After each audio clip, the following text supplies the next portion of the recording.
This is a HeadGum podcast.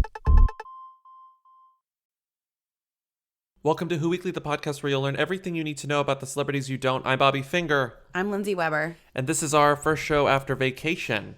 Isn't that exciting? We're back. Yeah. Did you miss us? I hope you missed us. I missed all of you. It's kind of like funny that we went on like a Who Weekly adjacent vacation.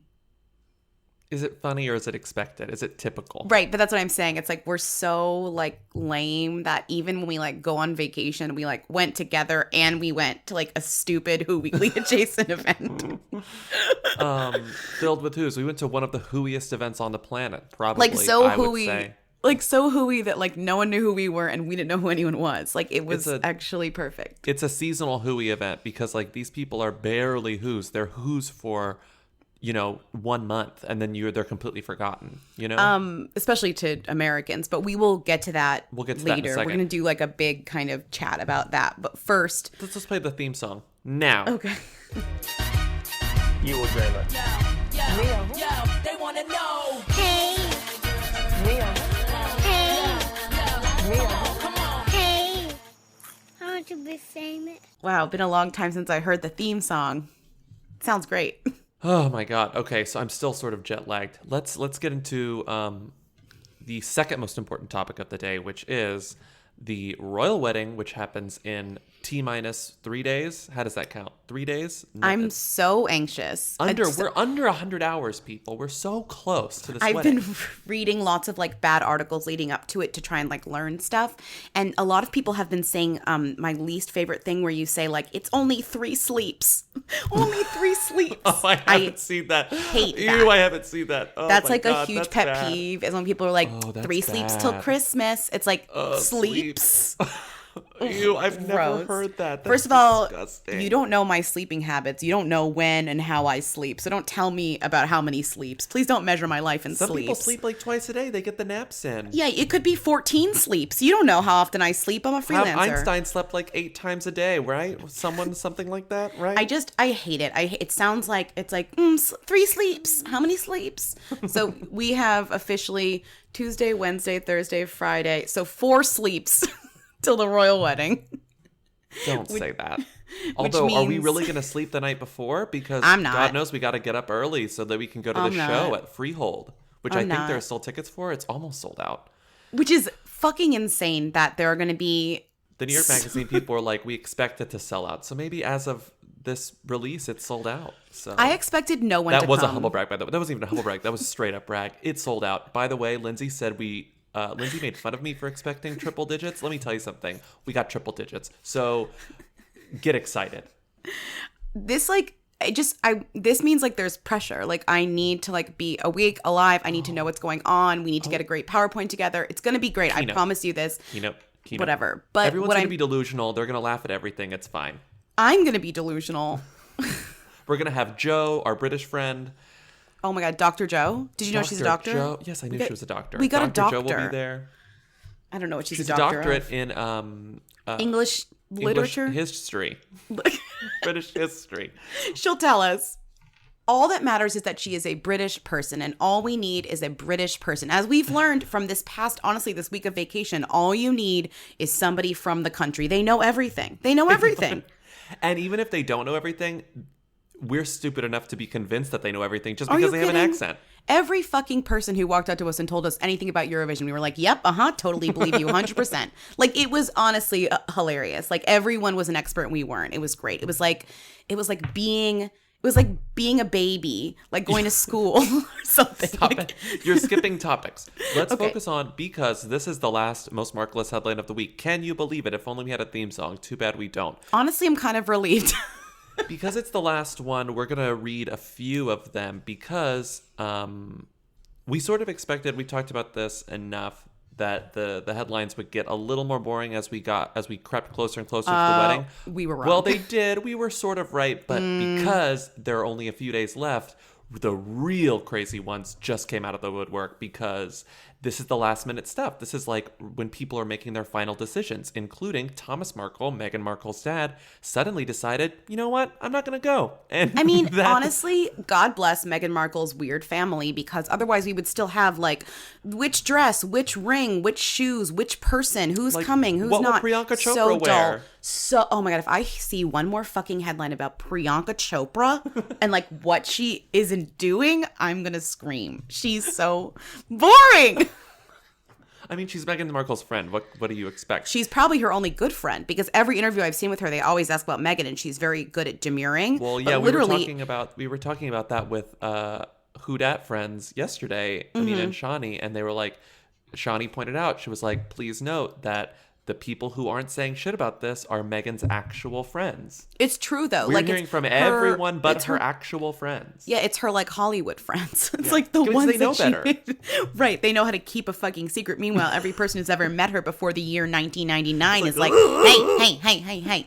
Anyways, you put a bunch of really good headlines in. The tabloids are going nuts. Why don't you start with the first one? It's getting dark, but it's going to be over soon. Like we said, we are going to stop as a civilization, not even just a country or like as a civilization, as a species. We are going to stop caring about Meghan's family, distant family, Sunday. Right? I think we'll stop caring about her family immediately, and we'll stop caring about them until they have a kid. Like Yeah. I'm talking about Yeah. America. Yeah, like true, America. true.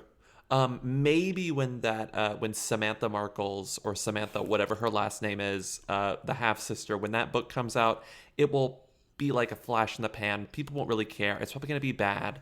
And she's probably going to not be able to write a lot of the stuff that she wants to write because they're going to get sued. Anyway, we're gonna forget about these people very soon. So let's go out with a bang. Here we go. I think this was from The Sun or perhaps The Mirror. I don't know. Whichever one starts with puns. One of those British tabloids starts every headline with a good pun, and this one is a great pun. I'll stand by you. AISLE. I'll you. stand by you. Thank you. Who will give Meghan away if her dad doesn't go to the wedding? Could Mum Doria Ragland walk her down the aisle? So this I is had the moment. forgotten her name was Doria Ragland. I don't know about anyone else, but like deeply forgot her name was Doria Ragland, even though I've read about her 1,000 times. I mean, it's like a storybook normal person's name. It is. You know? It's like you're marrying a Windsor. It's literally like if there was a Lifetime movie, and I know there was, about Meghan Markle's life, and they like it was all made up about some princess, and her like mother came out of nowhere, and it was like, it's me, your mother, Doria Ragland, and it's like that's her secret like name. That's like her secret identity, you know? Like Meghan Markle is like her beautiful. It's so such normal. Yeah, Oh it's my so normal. God. It's just Doria like, it's Ragland. achingly normal. The next headline, I don't know where this is from, but they have their own People. royal wedding. Oh, of course. Not only is it a vertical, it has its own font and like flourishes on the I on the mean, side. you've seen people have gone all out about this. Meghan and Harry issue statement as her dad drops out of wedding, it's deeply personal, which It's means no deeply- comment. It means no comment. But they actually did. What's theirs? Kensington Palace. They released a statement after this dad was like, JK, I'm not going to this wedding, because everyone was reaching out to them for a statement. So they finally released one that's it's like 2 sentences, you know. Well, It's he had something a like, heart attack. You know that, right? Well, he had a quote heart attack. It's You not don't really think he confirmed had whether or not he had a heart attack. You don't think he had a heart attack? No, he had like chest pains. I think that's been misinterpreted. And Do you it's think all, he but the ate chest, Do you think he ate his steak too fast and got heartburn and was like, I can't go to the wedding? The chest pains, he said they were emotional. He said that they came from like stress. Do you think this is because they found out that he had staged paparazzi photos that were Yes. sold for $200,000? Yes. Those ones of him reading like England books, like Like Castles how to of go England. to yeah, like what And is like England? at an internet cafe looking up like England on Wikipedia. It's you know? honestly so devious and makes so much sense. Like that's a genius paparazzi move, like to come up with this whole thing. Like, hey, we're gonna like, can you go to an internet cafe and like look up England, and we're gonna. But you know whose idea it was? Who? Samantha. Oh no, Evil genius Samantha Markle. She's a genius. Did you see she gave herself a makeover where she was like blonde, but then she like dyed her hair brown and got she like dyed her a brown. deep tan, Yeah, like a very sus tan. I love them, and I can't wait to forget them. I hope that they. So stick what around happened all was of them. let's expand on this. So people found out that, not people, the publication, but people broadly, we found out as a society that Thomas Markle faked those photos because security footage from inside the cafe where he staged the photos was leaked by some devious monster. Come on. Of course them it like was. planning out, like staging and framing the photos with the paparazzi people, blah, blah, blah, blah, blah. Iconic. So then everyone's like, oh my God, can you believe it? He did it for money. First of course he did it for money. Why not make a quick buck when you can get it? And especially like in this country. 100%. And then Samantha Markle comes out and she says, we didn't do it for the money because, it didn't actually pay that much. I think she called it pittance. A pittance. Okay. And then I planned them. It was all my idea. And I planned them because I wanted people to stop disrespecting Thomas. Did you see this? She was But like, it made them disrespect him more. she thought that it wouldn't. She thought that it would make him look like a nice, normal guy. She wanted to take back the narrative and make him look like a normal man, like a good guy. Come It was a lie. I on. mean, she's a liar. She's a liar. Samantha. But what's the next one? Okay, here we go. I'll read these two back to back. Well, these are just more of kind of the same that we were talking about too. Yeah. Well, the one based on Meghan Markle's dad was royal wedding scammers. We wrote this one. Meghan Markle's father staged photos with paparazzi that were shared around the world and sold for up to £100,000 just days before he walks her down the aisle. Come on. Guys, this is how right. capitalism works, okay? And that was before he decided to not walk her down the aisle. Yes. And then we have these two that are covering the same thing. I guess I can just read. I'll just read the first one because it's aggregating TMZs, but it's a little more dramatic and good. Inside royal wedding meltdown, which left Kensington Palace in shock after being blindsided by Meghan Markle's dad when he sensationally pulled out. Wait, I'm sorry. When he sensationally pulled out is disgusting. Yeah, I know. It's like, it's very like natural birth control. Like gross. Like, okay, great. He pulled out.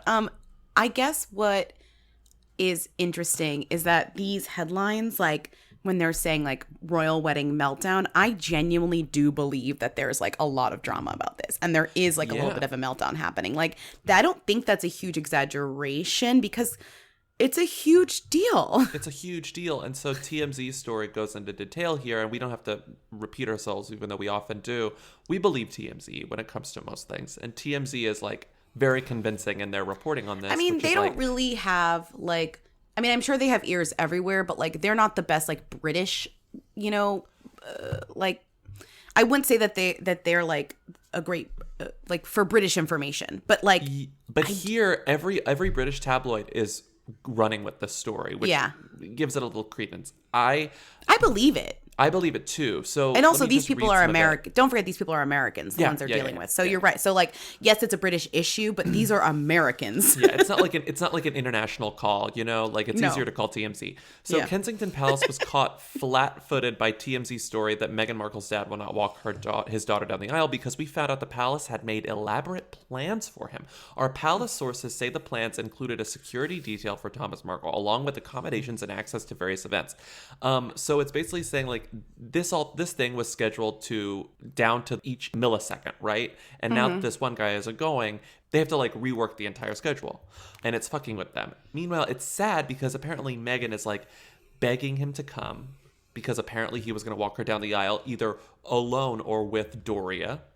So that sort of throws down the whole like, I mean, how long? It's not even a typical walking a daughter down the aisle. Westminster Abbey is like 8 miles long. Excuse me, 8 kilometers long. You really need help. Walking her down a long aisle. You need help to get down that aisle. That's going to take like 30 minutes. Yeah, it's going to be a long aisle. And so they're saying that they've completely put this entire thing into chaos. Apparently, Harry's really sad, which also I believe. I mean, what else is there to say? I didn't watch, you didn't watch either because we were on vacation, but the Lifetime movie of Harry and Meghan. I was going to watch it this week because I wanted to cut some parts like for Saturday's event to show. I've not had time. But it looked We'll watch it for Saturday, yeah. Yeah, it looked really fun. Did you see what Shawnee said about it? Yeah, so They made in a it about tweet, like she African says, heritage. That was one of my I just favorite remembered things. that the Harry and Meghan Lifetime movie begins with Charles in Botswana telling young Harry that all life began in Africa, and No. ends No. with Queen Elizabeth proudly informing Harry that he has African heritage via Queen Charlotte. I hate What it. are you thinking, Lifetime? I hate it. I love a narrative, but I hate that. That is terrible. That is disgraceful. Anyways, I'm definitely gonna watch it. We're almost done with this Meghan Markle's thing, but I think the funniest story now, it's like, who's going to walk her down the aisle? Well, obviously it's going to be Doria. But the Doria. question is, I think what's going to happen, I think Thomas is going to have like a grand return. No. I think he's going to come, and I think it's going to be both of them are going to walk her down the aisle. What rumors I do not believe. Number one, that she would dare walk down alone. I can't see that happening. Number two, that Prince Charles will walk her down the aisle. Have you seen that anywhere? That's crazy. That's not gonna happen. not Maybe gonna happen. Princess Diana's ghost will walk her down the aisle. I mean, that goes without saying. It Reminds She's me of there. reminds me of that meme of pictures of Beyonce at the Met Ball. She didn't go. It just said the Holy Spirit. It was just pictures of like an empty carpet. It's a good meme. I mean- Anyways, this is like thrilling. I'm so glad that we have this like question. I'm so glad there's like excitement. Something's gonna there's a happen. What's gonna surprise. happen? Usually there's no surprise like with this shit. Westworld. Yeah, like I was oh. worried. Like this weekend we have like 100 idiots waking up at 7 a.m. with us. Like we're idiots too to watch this damn thing, and it better be fun. And now that I know that there's like this cliffhanger, I'm ready. I'm ready for it. Yeah, it's gonna be. Sorry, I it's gonna called be you a lot idiots. of fun. So, But you are for waking up I at mean, 7 we're a.m. idiots. We're the supreme idiots. If I'm sorry. If the hooligans are idiots, we're like Well, granny and granddad idiots. So wow, you really just like aged us so much. yeah, I know. Well, we both had a couple birthdays, and you know what? Okay. Let's move. Let's move on. Wonder Woman, don't you ever Wonder Woman, don't you ever forget you're divine and he's about to regret. He's a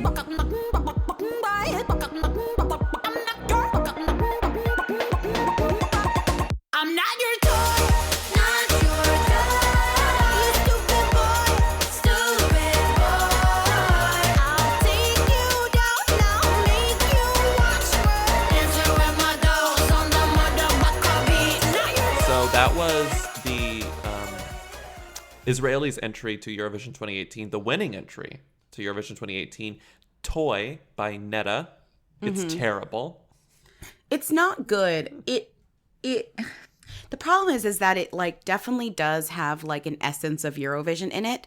But what turned me off and what made me actually kind of mad is she calls it like a Me Too anthem.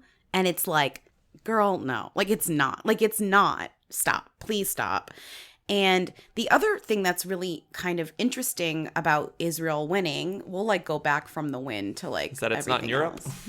Well, that's one thing, but also, I mean, all these headlines about the Gaza Strip and Palestine Oh, that yeah. happened literally a day day after. after. You're, you know, like you have all these congratulations to Israel for winning this thing, and then this like terrible, and now we're going to Israel next year, yeah, like next year in Jerusalem, which is also controversial.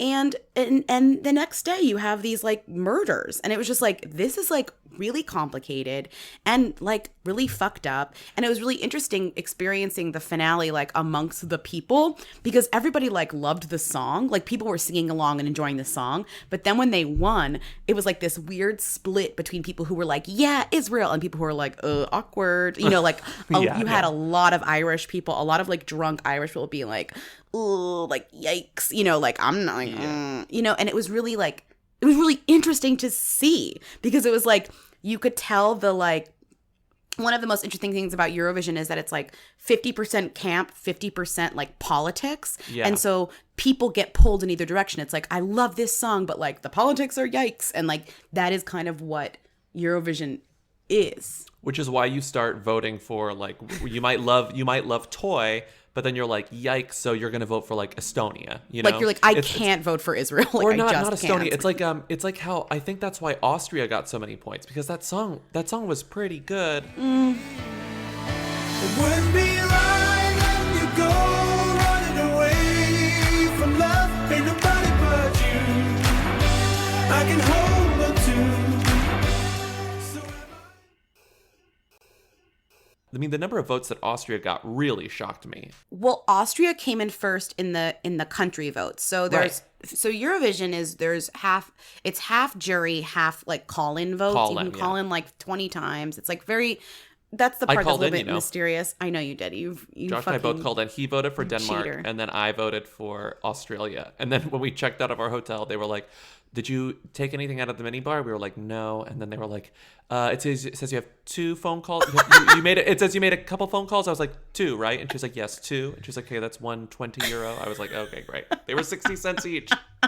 Honestly, that's so worth it. That's so worth it. I was like desperate to vote, but like I understand why I'm not allowed to vote. Anyways, again, you kind of did illegally, so a little bit sketch. I'm gonna call. I'm calling the cops. Neither of them won. Okay, neither of them won. Not even close. So, unfortunately, so what was I explaining? Oh, so it's half jury vote, half country votes, and half jury votes, half call-ins, and Austria was leading after the jury votes, which come first. And that's the votes from the other countries. And they're very political because they're all about friendship. And they're allowed to give, 12 votes, 10 votes, 8 votes, and I think 4 votes.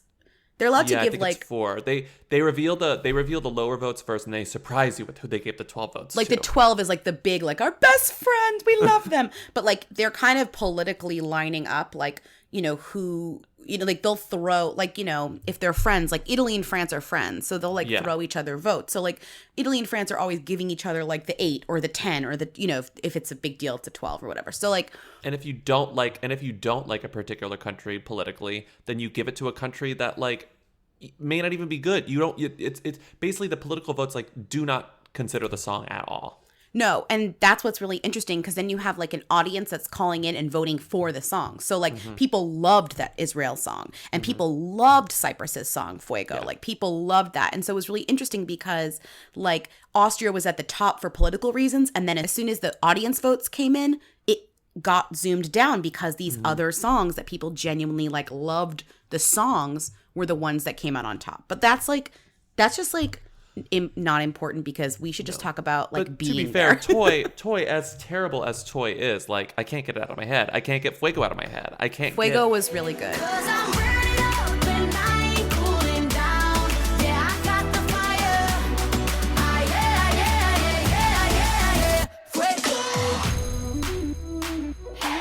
Fuego was Cyprus's entry. They've never won ever. So it was kind of a bummer that they came in second because it's always nice when like Portugal had never won until last year. So when they won, it was like exciting on many levels, right?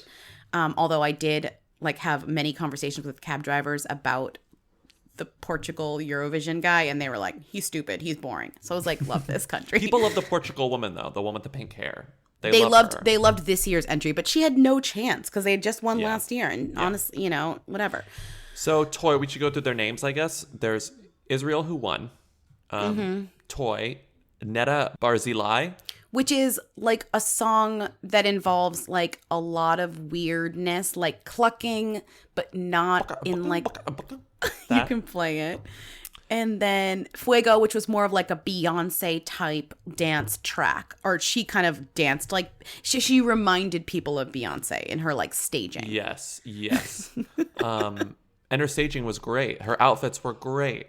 It was great. A fun thing about Eurovision is that like things feel just dated enough. Like Fuego's styling was like 4 years old. Like. Yeah. Everything's a few years too late, but that's sort of what makes it fun and charming.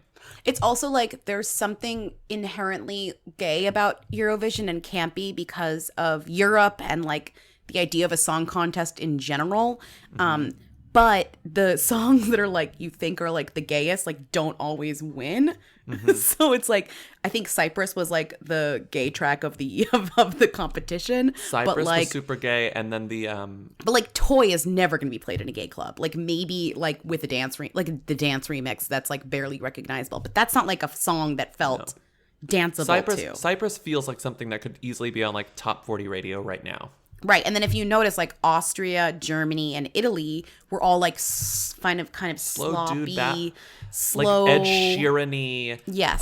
Ed Sheeran-y songs. Like very like sort of wistful songs. Right. So then you have like these kind of ballads that are, Italy's was in Italian. That's usually gets you points if you do it in your original language. Italy does like, Italian a lot. Italy loves singing in Italian. Because you don't have to sing in your native language. You France can sang sing in whatever language you French. want. They didn't even make the top 10, France, which was Oh, crazy. and I loved their song. I know. Je vivrai sans bilan, je m'appelle Merci. So you had Austria, Germany, Italy with like kind of these like slow ballads, which to be fair, like I will say like I usually skip over them when I listen to the songs just in general. But when you're at the show, so we attended the second semifinals. Yeah. So we saw, who did we see? I think we saw Of these, we Austria. saw Austria. No, we didn't. No, we didn't see Austria.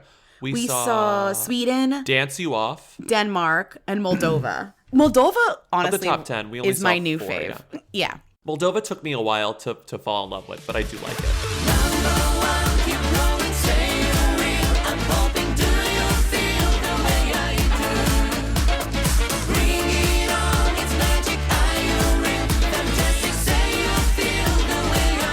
Their staging, because we saw it live, but like I'm short, so I really couldn't like see it until I watched it later. Their staging was like really fun.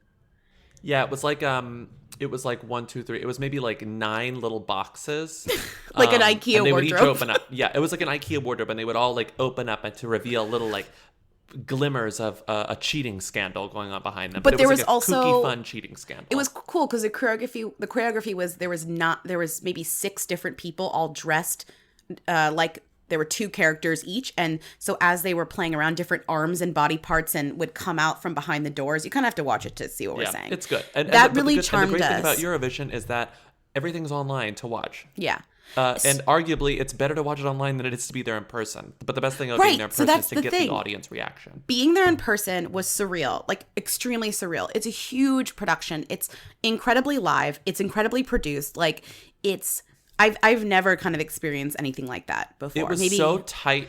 You're sort of too overwhelmed by how efficient everything is. Yes. To really even pay attention to the music, because you're like, a song will start, it will end, they will strike the stage, they will bring on the new one, all In like the span of 5 minutes. Oh, and less. Sometimes Less the than turnaround's that. like 1 minute. You're right. And they'll like bring out a brand new stage, and then it goes. Like these songs are rehearsed to within like an inch of their life. Like they rehearse these songs over and over and over and over and over again. It's like they're robots, and in some Yeah. cases there are robots. We saw San Marino before they were not allowed into the final. They did not make it, but Yeah, that was they an did not. incredible. I recommend you go watch San Marino's. Actually, San Marino every year is good. But anyways, I was more obsessed, and I think it's because I really couldn't see the stage that well. Behind us were the couches. So if you watch Eurovision, they will cut to interviews of them sitting on these kind of bottle service couches. They'll have their whole crew, because Eurovision's about the song. So you have the songwriters and the performers sitting on this couch, kind of holding their flag and like watching the other performers, but then also they'll like get interviewed by the awkward hosts, and it's always in English.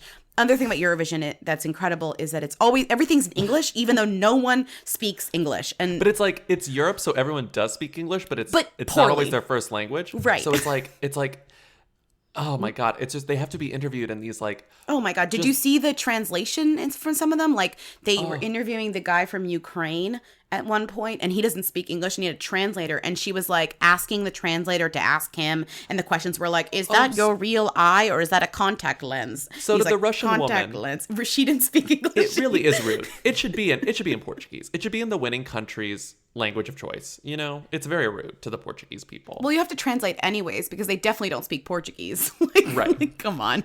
So like, it's a complicated show, but it was amazing to watch it kind of happen live. Well oiled. Right. People were running around all over. There was fire. There were lasers. There was TV screens. There were fans. Amazing. Like, the best part was like watching the fans, because Oh yeah, that's Like- what made me fall in love with Denmark.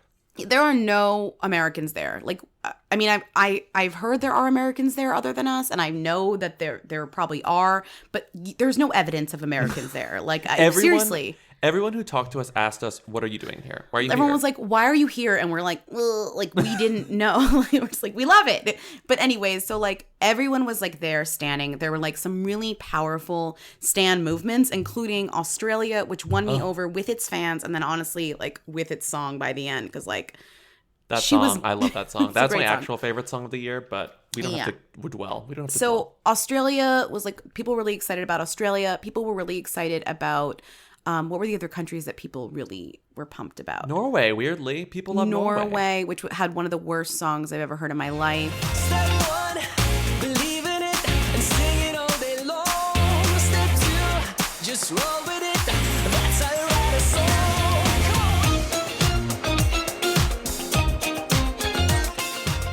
They love the Hungary song. They love the Hungarian heavy metal song. Yeah, and a lot of these songs were songs that were kind of like favored, but then never quite got to the next point. And I think Right. that's what's really funny about Eurovision is that people try and predict this stuff based on like merit almost, and yet you're never right. Like you're never right. I mean, I don't know. Israel I think, was a favorite, but I think by the end of it, everyone expected it to go to Cyprus. right, because of many reasons, and it Yeah. didn't. I mean, I had more fun with other entries too. I just was kind of like even, you know, even Sweden, which like is one of those countries that you would think would win every year because they just like, those people know how to write a fucking song. Just trying to have myself a time. So I just don't care if you might. Don't care. 'Cause I just wanna feel the mood. Be with anyone but you. And I might now. Yeah, I might now. They had this perfect pop song, but it just was missing like a spark, right? It was missing the like Moldova campy, like And I whatever think that was. the Sweden guy, his name is Benjamin Ingrosso. He just didn't have like whatever you need to be a pop star. He had the staging. His staging was so cool. That Right. light wall was so awesome, and it was even like it was actually even more impressive in person. Primarily, But how just can because you beat like a hunky, long beard Denmark guy with like huge boats on the stage, huge boats and snow? and snow. My and favorite just thing about an Denmark is that everyone like. What was funny, we kept joking about talk it. about like, a song you not- can't dance to. Not everyone who performs on the stage makes use of the stage's like ample pyrotechnics, and so we kept joking about like, I wonder how much they charge to use the like sparks and the flamethrowers, because it's like, why wouldn't you just use them if they were free? But only some people use them. Well- Denmark was like, we're not going to use fire. We're going to bring in snow. Well, And they part made of it this snow. Part of this too is some countries, most countries, spend money, or you're supposed to spend a lot of money on choreographers and staging, and kind of that's so important because like you only have like 2 minutes and you do it again and again and again. You want to make this huge splash, but some countries like don't, and that's why you can tell kind of like that they're not as cool. And the other thing is like, some countries, and this is like just a thing, if you win Eurovision, you have to host it next year. Some countries can't really don't want host. to. They don't really want to. So they don't really enter something that is like the most that's gonna win, or like that is like the best thing. And, you know, half these songs, you know, are written by people who aren't necessarily from the countries. The songs, there's a whole market to buy the songs. Like, I guess, somebody's song was supposed to go to somebody else. Oh, the UK almost bought the song that Austria ended up singing, something like that. Like it's not clear, you know. And like Fuego, or the Malta song, had a songwriter who had written a song that won for Loreen, the Euphoria. Right. So, I like- like that song. So like there's a lot of, if you notice, like there's a lot of weird things. Like there was controversy with Norway because he's not actually from Norway. He's from Russia. And then there was controversy with Russia because Russia didn't perform last year because the Ukraine barred their singer from entry because she had performed in Crimea. Is that how you pronounce it? Yes.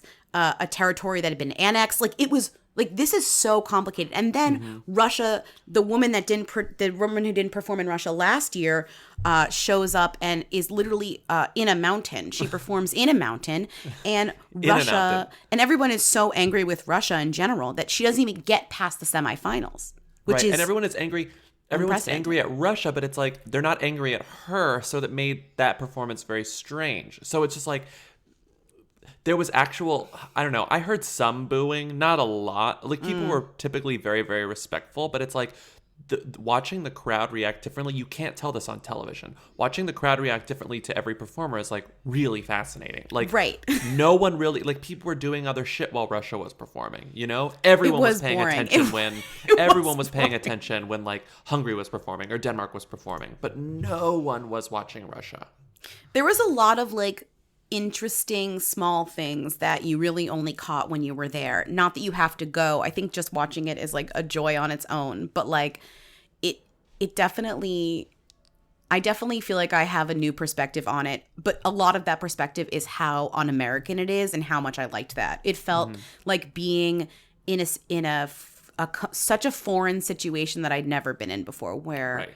like I was like fully impartial and fully like uninvolved. And no matter how much I learned about like the history of everything, it's like I had no idea what was going on. We were experiencing it from like the purest possible angle, which I think is really fun as an American. Like we're not clouded with the sort of like the political angle at all. We're just like, oh damn, this song slaps, you know? Like Yeah. even you weren't even into the Australia song, but when you hear it in person, it was like so contagious, the excitement in the But crowd. also, it's like I didn't know that this woman was like this Australian like icon, legend, like local hero. Like I didn't know. Did you see the video? So Australia was led into Eurovision a few years ago, and the first year 2015, I think. 2015, and the first year that they were allowed in, or the year before they were allowed in, they just like sang, not in competition, but they had this woman, Jessica Mawboy,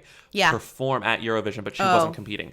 And did you see the video? I think we watched it together, of that Eurovision made of like Australia finally being let in, and it was like the CGI video that they made of like a helicopter lifting up the continent of Australia and dropping it like next to the British Isles. It's the funniest thing. No, it's It's just great. so cheesy. It's so fun. And so the thing about us and the number one American question you get to is like, why is Australia competing? And the answer is because they wanted to. And that's what's so charming. It's like they've been watching Eurovision since like the 80s. They watch Eurovision more than a lot of countries that compete in Eurovision. So finally, Eurovision was like, if you guys are going to keep like being involved in our thing, like we're going to let you in.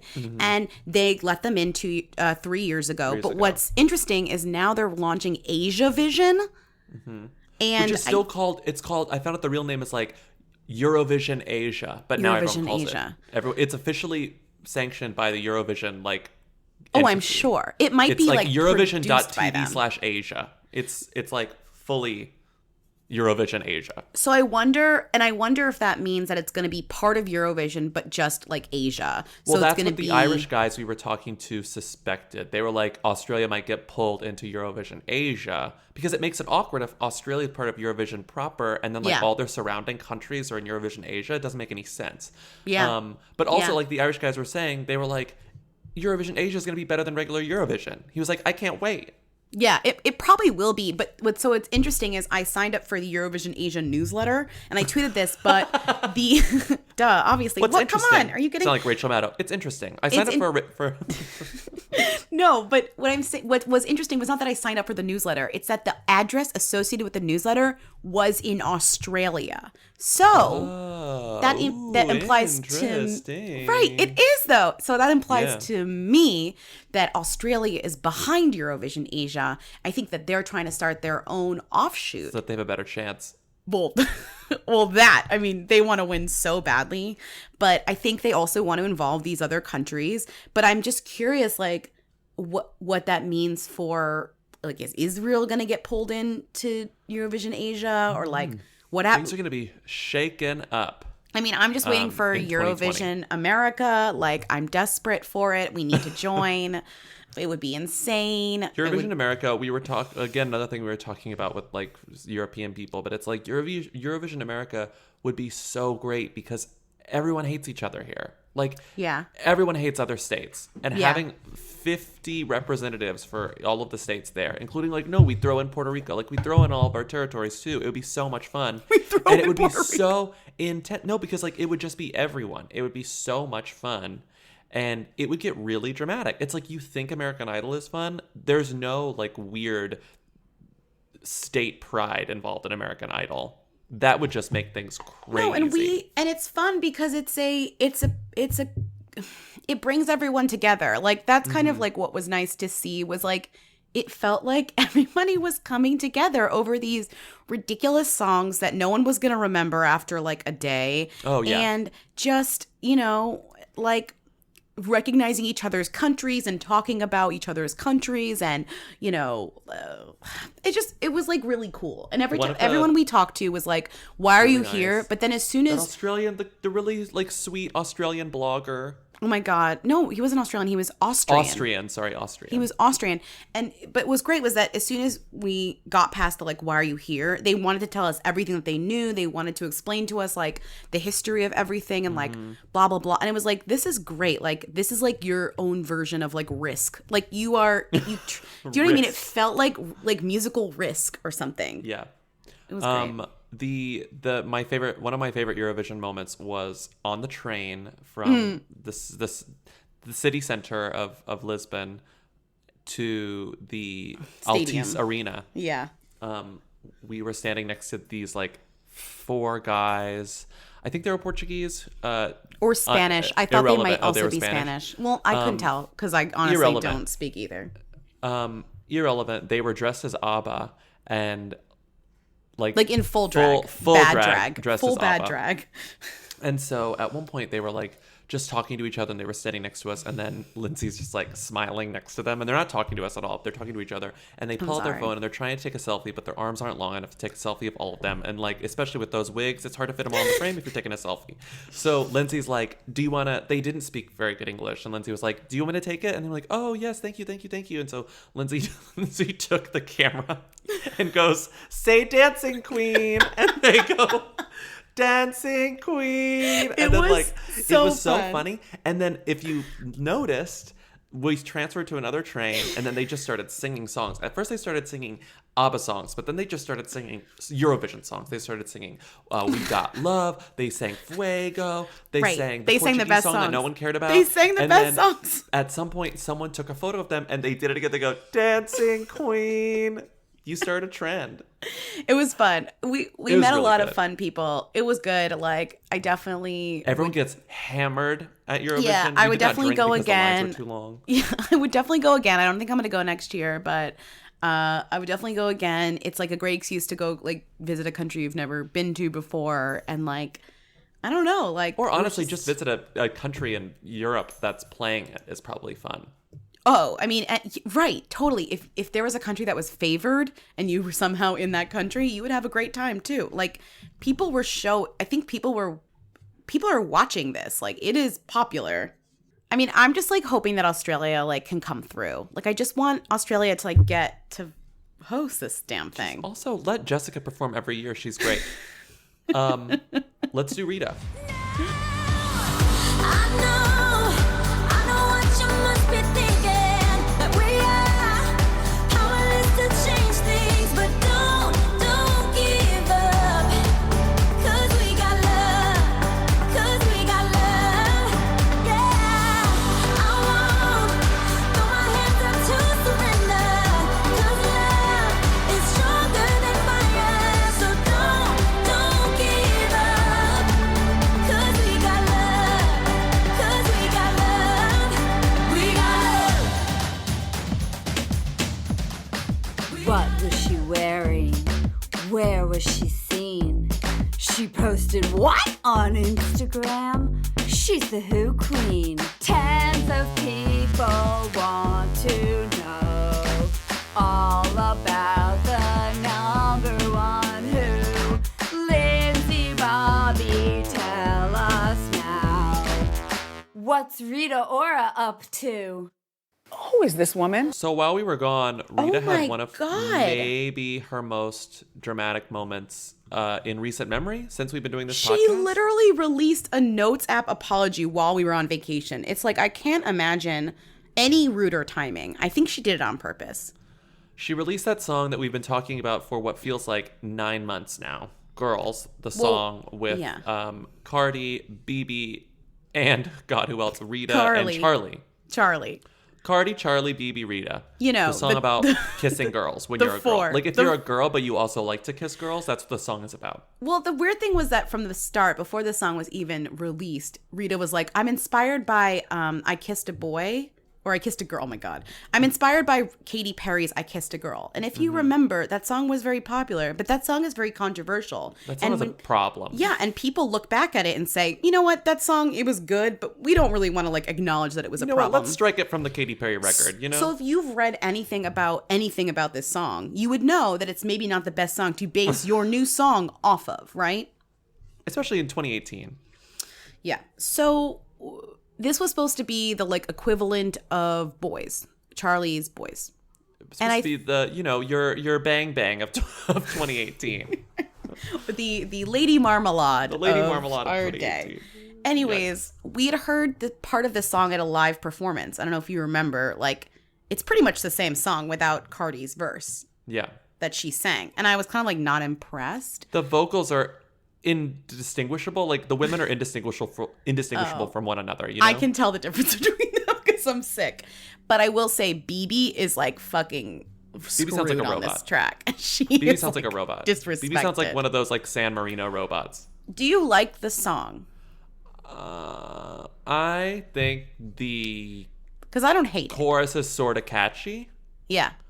I think it's fine. I honestly, like, I know myself well enough to know that, like, as time passes and I listen to the song, like, I won't be mad about it. Yeah. I mean, Boys is a lot better, though. A lot of people were really mad about it.